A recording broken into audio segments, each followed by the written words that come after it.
Hello students, कैसे हैं आप सब। आशा करती हूँ आप अच्छे होंगे और अच्छे से अपनी पढ़ाई कर रहे होंगे। मैं मोनिका रावत आपका स्वागत करती हूँ आईसीटी वर्चुअल क्लासरूम देहरादून में। बच्चों, आज हम क्लास 7th का जो आपका सब्जेक्ट है साइंस, उसका चैप्टर मोशन एंड टाइम को कंटिन्यू करेंगे। तो बच्चों, पिछले लेक्चर में हम इस चैप्टर के कुछ क्वेश्चंस डिस्कस कर रहे थे।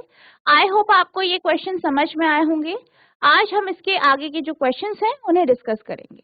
तो बच्चों, अब हम चलते हैं अपने स्मार्ट बोर्ड की ओर।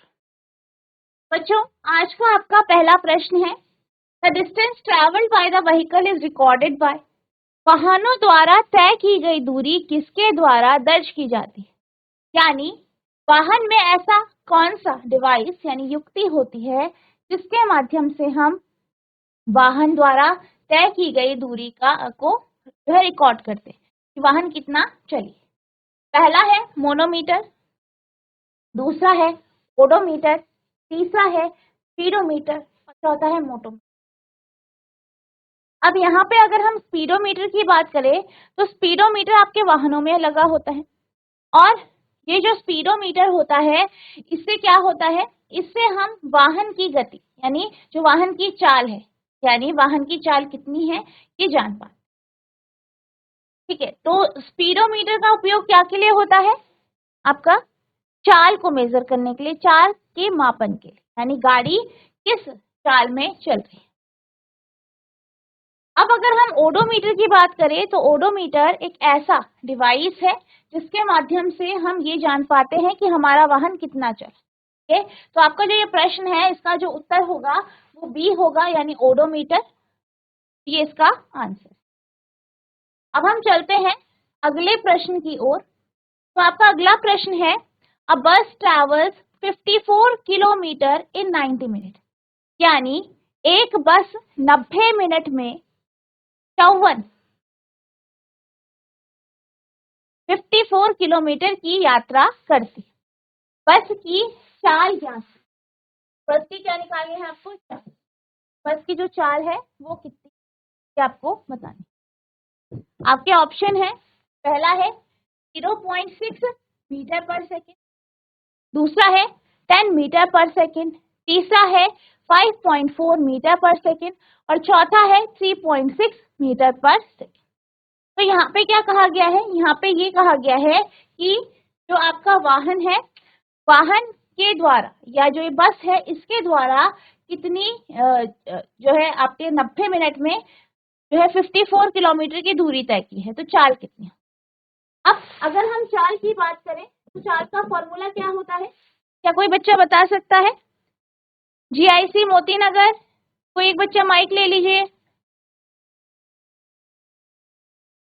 Good morning ma'am. Good morning बेटा, आपका नाम क्या है। Ma'am Himanshu.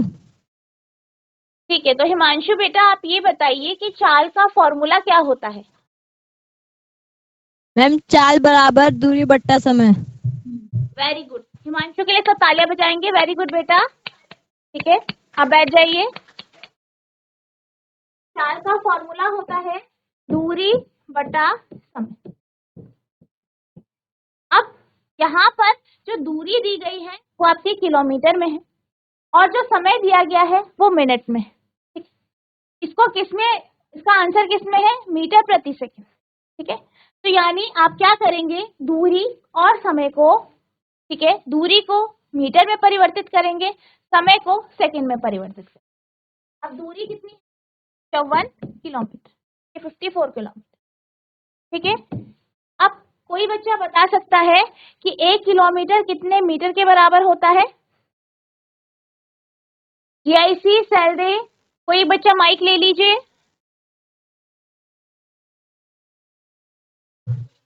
Good morning ma'am. Good morning बेटा, आपका नाम क्या है। मैम नीमा मेहरा। ठीक है, तो नीमा बेटा आप ये बताइए कि 1 किलोमीटर कितने मीटर के बराबर होता है। Ma'am 1000। Very good, very good. और आप ये बता सकते हैं कि 1 मिनट में कितने सेकेंड होते हैं। वेरी गुड, सब नीमा के लिए तालियां बजाएंगे। वेरी गुड बेटा, बैठ जाइए। वेरी गुड बेटा। है, बैठ जाइए। तो आपके जो 1 किलोमीटर है उसमें 1000 मीटर होते हैं। वहीं अगर हम 1 मिनट की बात करें तो 1 मिनट में 60 सेकेंड होते हैं। अब हम क्या करेंगे, 54 किलोमीटर जो यहाँ पे दिया गया है इसे मीटर में परिवर्तित करेंगे। तो आप क्या करेंगे, 54 को 1000 से यानी 1000 से मल्टीप्लाई करते हैं, ठीक है, ताकि हम इसे मीटर में परिवर्तित कर सकें। ठीक है, आप इसे साथ साथ नोट करते रहे। तो ये हो जाएगा आपका 54,000 मीटर, 54,000 मीटर। नेक्स्ट है आपका 90 मिनट। 90 मिनट को हम सेकेंड में परिवर्तित करते हैं। तो 90 मिनट में हम मल्टीप्लाई कर देते हैं 60 की।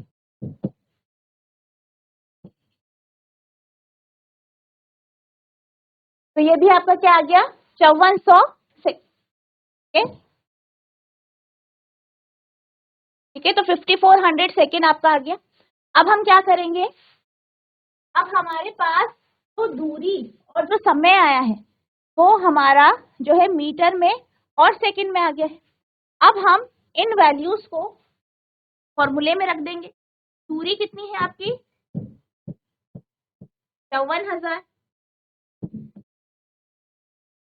ठीक है, समय कितना है, 5400। सॉल्व करेंगे तो कितना आया आपके पास, 10 मीटर प्रति सेकंड। तो यहाँ पे जो आपका आंसर आया है वो बी आया है। ठीक है, तो आपका जो आंसर है वो बी है, 10 मीटर प्रति सेकंड।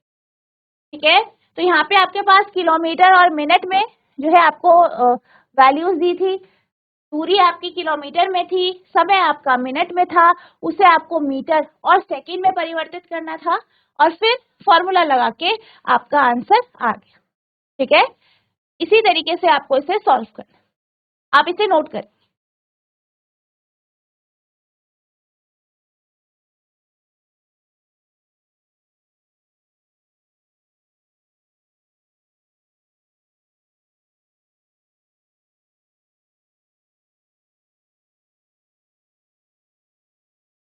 अब हम चलते हैं अगले प्रश्न की ओर। तो आपका अगला प्रश्न है,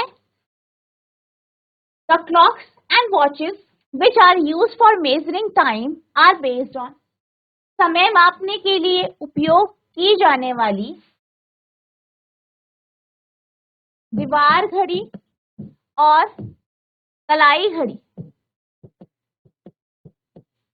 किस पर आधारित होती है, यानी जो दीवार घड़ियां और कलाई घड़ियां होती हैं वो किस पर आधारित होती हैं, किस गति पर आधारित होती हैं, ये आपसे पूछा गया है। तो पहला है आपका रेक्टिलिनियर मोशन यानी सरल रेखीय गति, यानी ये दो जो घड़ियां हैं ये सरल रेखीय गति में पे आधारित होती है। दूसरा है सर्कुलर मोशन यानी वृत्तीय गति। तीसरा है पीरियोडिक मोशन यानी आवधिक गति या आवर्ती गति। आवधिक गति या आवर्ती गति। और चौथा है आपका रोटेशनल मोशन यानी घूर्णन। ठीक है, तो आपको ये बताना है कि इनमें से कौन सी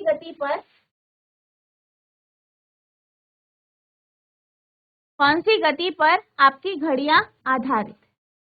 ठीक है, rectilinear motion, circular motion, periodic motion या रोटेशनल मोशन। ठीक है,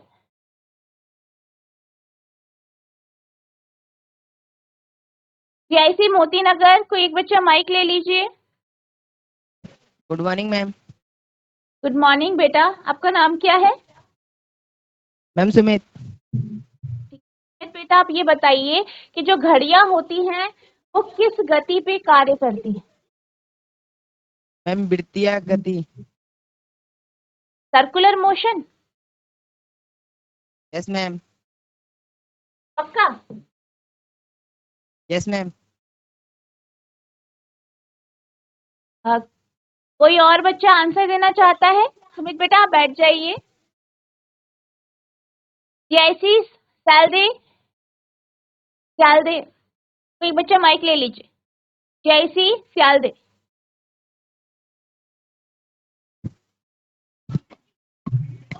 गुड मॉर्निंग मैम। मॉर्निंग बेटा, आपका नाम क्या है? माय नेम इज प्रतिज्ञा मेहरा। ये तो प्रतिज्ञा बेटा, आप ये बताइए कि जो आपकी क्लॉक और वॉचेस होती है, ठीक है, वो किस मोशन के ऊपर कार्य करती है, किस मोशन के ऊपर वो वर्क करती है? Ma'am periodic motion. Very good, very good, सब ताली हो जाएंगे। वेरी गुड बेटा, बैठ जाइए आप। वेरी गुड बेटा, ठीक है। तो यहाँ पर जो आपकी घड़ियां होती है ये पीरियोडिक मोशन पे कार्य करती है, ठीक है, पीरियोडिक मोशन पे कार्य करती है। पीरियोडिक मोशन आपको पता है, जब पीरियोडिक मोशन यानी जो आवर्ती गति होती है या आवधिक गति होती है, जिसमें क्या होता है, जो गति है वो खुद को एक समय अंतराल के बाद रिपीट करती है। तो यहाँ पर भी जो घड़ियां होती है, घड़ियां भी खुद को कुछ समय अंतराल के बाद जो है उसका जो गति है उसे रिपीट करती है, इसलिए इसका आंसर पीरियोडिक मोशन है। नेक्स्ट, अगले प्रश्न की ओर चलते हैं। The device which is used for measuring time interval in sports activity is called। खेल गतिविधियों में समय अंतराल को मापने के लिए उपयोग किए जाने वाले उपकरण को कहा जाता है। यानी जब आप गेम्स खेलते हैं, जैसे आप रेस कर रहे हैं, ठीक है, आप स्किपिंग कर रहे हैं, तो उस समय समय को नापने के लिए, ठीक है, टाइम को मेजर करने के लिए हम किस उपकरण का उपयोग करते हैं? पहला है रिस्ट वॉच यानी कलाई घड़ी, दूसरा है स्टॉप वॉच, तीसरा है आपका स्टॉप क्लॉक और चौथा है क्वार्ट्ज वॉच। ठीक है, आपको ये बताना है कि जब आप स्पोर्ट्स खेलते हैं, जैसे आप रेसिंग करते हैं, ठीक है, तो उस समय समय को मेजर करने के लिए हम किसका उपयोग करते हैं? जीआईसी पटकोट, कोई एक बच्चा माइक ले लीजिए।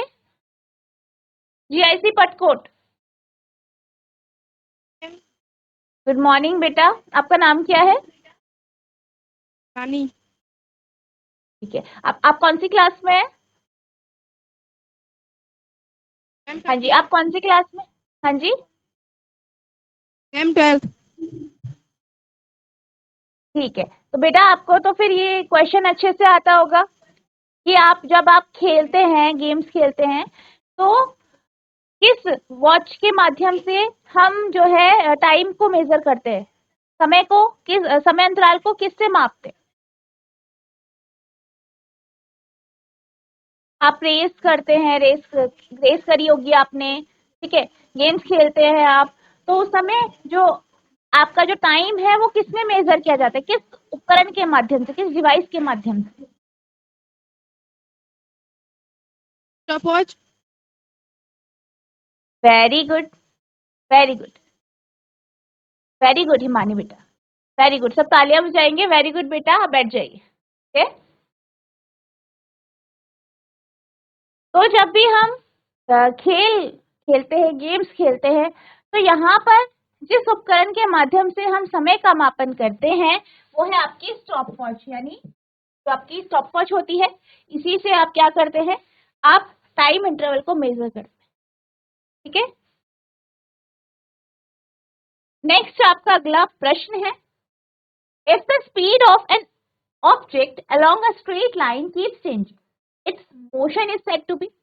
यदि किसी वस्तु की चाल सरल रेखा में बदलती रहती है तो उसकी गति कहलाती है। यानी एक वस्तु है वो गति कर रही है, ठीक है, वो गतिशील है, जो है चल रही है, एक सीधी रेखा में चल रही है, ठीक है, बिल्कुल स्ट्रेट लाइन में चल रही है, और क्या हो रहा है, उसकी जो स्पीड है वो चेंज हो रही है, ठीक है, उसकी स्पीड क्या हो रही है, उसकी चाल क्या हो रही है, बदल रही है, तो उसकी गति कैसी होगी ये आपसे पूछा गया है।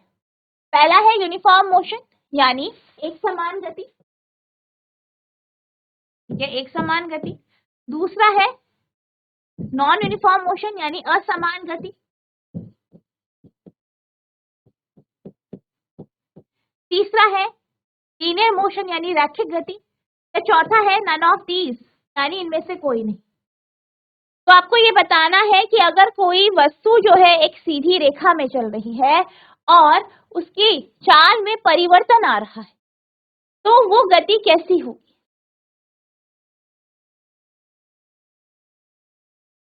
जीआईसी मोती नगर, कोई एक बच्चा माइक ले लीजिए।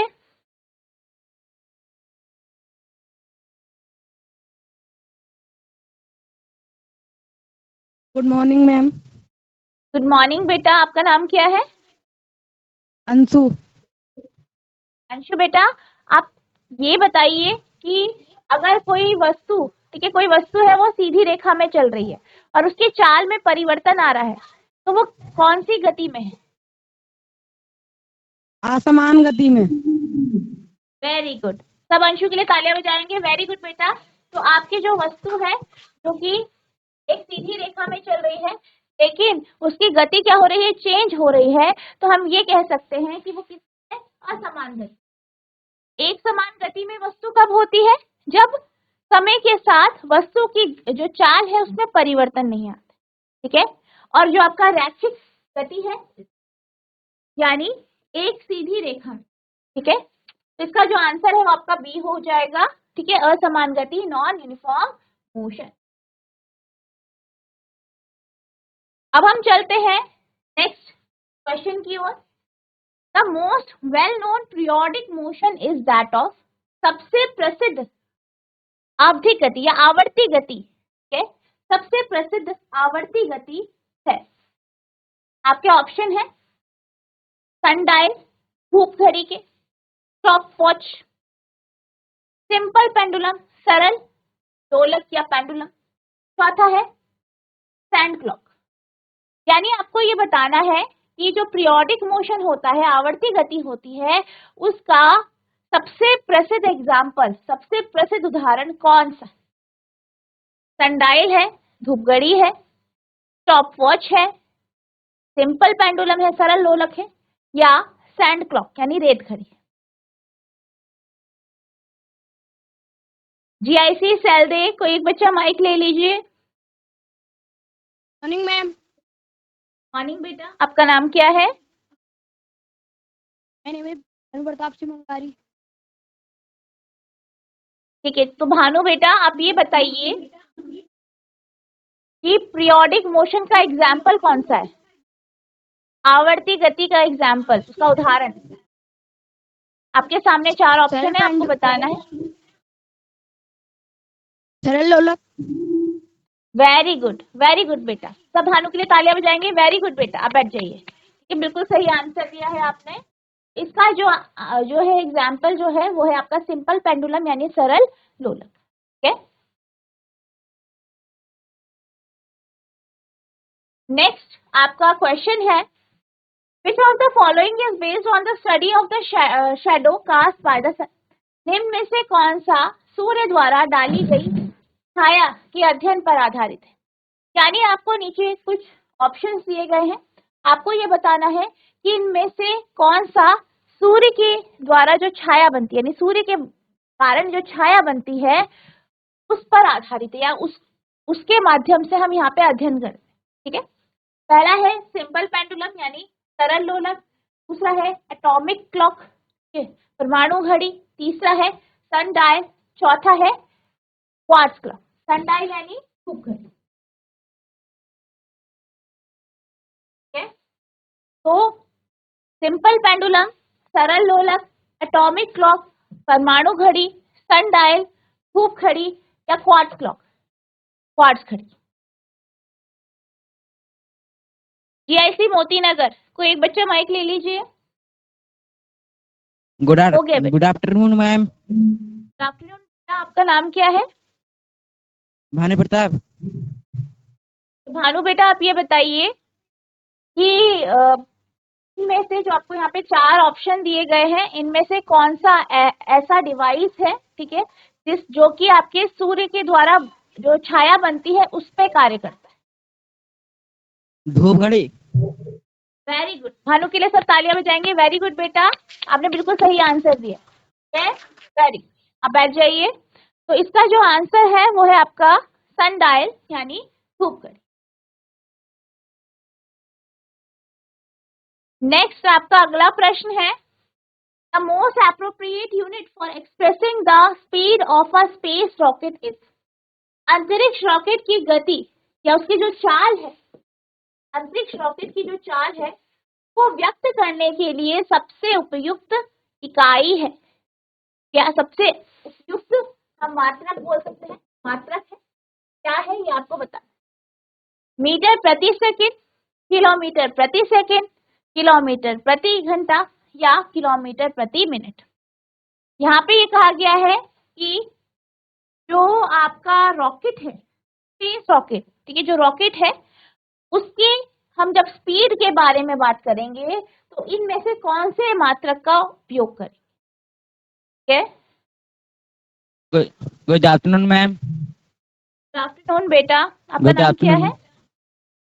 मंजीत। ठीक है मंजीत बेटा, आप ये बताइए कि जो रॉकेट होता है, रॉकेट की स्पीड को, उसकी जो चाल है उसको मेजर करने के लिए, उसको मापने के लिए किस मात्रक का उपयोग किया जाए? आपके पास 4 ऑप्शन है आपको। मीटर प्रति मैम सेकंड, मीटर प्रति सेकंड। अच्छा, तो अगर आपने मीटर प्रति सेकंड कहा है तो आपने ऐसा क्यों कहा है? पता नहीं मैम। ठीक है, मीटर प्रति सेकंड तो बेसिक यूनिट है, ये मूल मात्रक है। ठीक है, कोई एक बच्चा, कोई और बच्चा आंसर दे सकता है इसका? कोई और बच्चा? कोई भी? तो जैसे कि आप जानते हैं कि जो रॉकेट है, रॉकेट आपका कुछ सेकंड में बहुत ज्यादा स्पीड या बहुत ज्यादा जो स्पीड से चलता है या बहुत ज्यादा दूरी तय करता है, ठीक है, तभी वो अंतरिक्ष में पहुंच पाता है। इसलिए हम इसकी जो यूनिट लेंगे वो किलोमीटर प्रति सेकंड लेंगे, क्योंकि ये कुछ सेकंडों में जो है कुछ किलोमीटर की दूरी तय आराम से कर पाए। ठीक है, तो हमारे लिए जो एप्रोप्रिएट यूनिट होगी वो आपकी किलोमीटर। ठीक है, क्यों? क्योंकि आप ये जानते हैं कि जो आपका रॉकेट होता है उसकी स्पीड बहुत तेज होती है, तो कुछ सेकंड में वो जो है किलोमीटर्स, मतलब कुछ किलोमीटर्स में दूरी तय कर सकता है। ठीक है, मीटर प्रति सेकंड की बात करें तो ये आपकी बेसिक यूनिट है और ये यूनिट आपकी एप्रोप्रिएट नहीं रहेगी। ठीक है, तो आपका आंसर बी है। तो बच्चों, आज हमने जो आपका चैप्टर है मोशन एंड टाइम, इसके कुछ क्वेश्चंस डिस्कस किए। आई होप आपको ये क्वेश्चन समझ में आए होंगे। आपको इन क्वेश्चंस को रिवाइज करना है। अगर आपको कोई भी डाउट होता है तो आप नेक्स्ट लेक्चर में पूछ सकते हैं। तो बच्चों, आज के लिए बस इतना ही। मिलते हैं अब नेक्स्ट सेशन में। तब तक के लिए thank you and have a nice day.